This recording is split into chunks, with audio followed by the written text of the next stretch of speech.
It's raining in Mumbai, and as much as I love the rains, my hair, not so much. I have finally perfected my hair care routine, and I've got some great hacks and tips for you to make sure your hair is healthy and manageable this monsoon season. Hi, this is Anushree, and you're watching me on BeBeautiful. Let's start off the most basic tip, which is to keep your scalp clean. Humidity and sweat means there's a lot of buildup, which makes your scalp oily, itchy, and it's been more prone to dandruff, which is why it's really important to wash your hair 2 to 3 times a week. I would suggest going for a gentle clarifying shampoo that removes all your buildup but without drying out your scalp. I've been using the Tresemme Silk Press shampoo, which has been one of the best additions to my routine. It's designed to smoothen and soften. It is infused with 20 amino peptides that nourish and repair your hair while making them glossy and sleek. A monsoon frizz and dryness basically happens because there's moisture imbalance. So you have to basically try to hydrate your hair as much as possible, which brings me to my tip number 2. Hydration is key. You cannot go wrong with a good old moisturizing conditioner. I would suggest you apply it from the mid-length to the ends of your hair. Do not go near your scalp because that's just going to make it very greasy. I would suggest leaving it on for a couple of minutes and wash it off with cool water because this is going to seal the cuticle. For an added bit of hydration, I back that up with the Tresemme Silk Press hair mask. It's nourishing and hydrating, taming rough and split ends and repairing damaged hair. This is my go-to mask for frizz and flyaways, or even when my hair just looks dull and dry.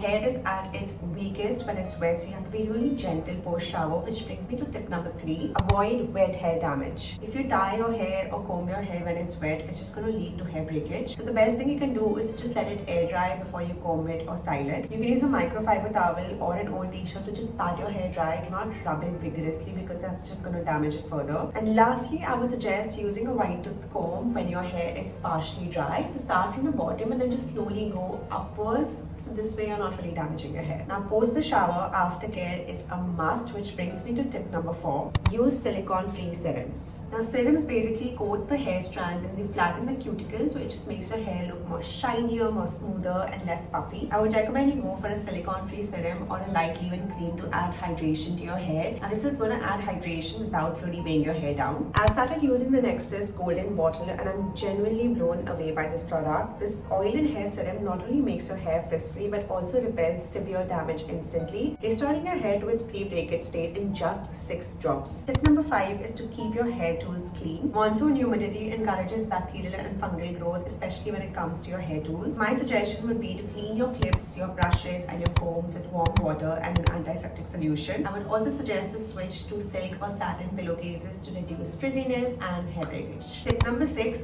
get that trim. Now your hair is more prone to split ends and breakage in humid weather, and what I like doing is I like going for a hair trim every 6 to 8 weeks to avoid those frayed edges. Avoid any frequent chemical treatments that's just going to worsen your monsoon related damage. Tip number 7, avoid heat styling and treatments. I get it, monsoon frizz can be really annoying, but now is the perfect time to embrace your natural hair texture. I would suggest you just skip using your straightening iron, your curling wands, and just look for products that add more moisture to your hair. Try air drying your hair instead of blow drying your hair as much as possible, and if you really have to add heat to your hair, don't forget to add a heat protectant spray. Tip number 8, use and make DIY masks. You know I love a good DIY mask, and I love using ingredients that are readily available in my kitchen, and I have 2 DIY masks that have actually worked wonders for my hair, and of course I'm going to share it with you. The first one is for frizzy or dull hair. Now I take 1 mashed ripe banana, 1 tablespoon honey and 1 tablespoon of coconut oil or olive oil. Mix it all together and apply it from the root to the tip and leave it on for 20 to 30 minutes. This is such a good mask for adding hydration to your hair. Banana basically softens the hair strands, honey adds a lot of hydration, and the oil basically seals in all that moisture. And the second one is to basically deal with all the buildup in your scalp. Basically take 1 tablespoon of apple cider vinegar and 1 cup of water. Mix it all and use it as a final rinse after you're done with shampoo. Let it sit for a minute and then wash it off with water. Apple cider vinegar balances your pH levels, it removes buildup, and it prevents scalp infections. Now monsoon ends up being really fun for me because I love taking care of my hair and I love experimenting with different DIY masks. Honestly, the best thing you can do for your hair is to make sure it's clean and hydrated. Look for products that really work for you and work for your hair, and make sure that your hair is not super frizzy. These are just a few tips and hacks that really work for me and make sure my hair is healthy and shiny and frizz-free throughout the monsoon season. Let me know if these tips help you, and stay tuned for more hair care hacks.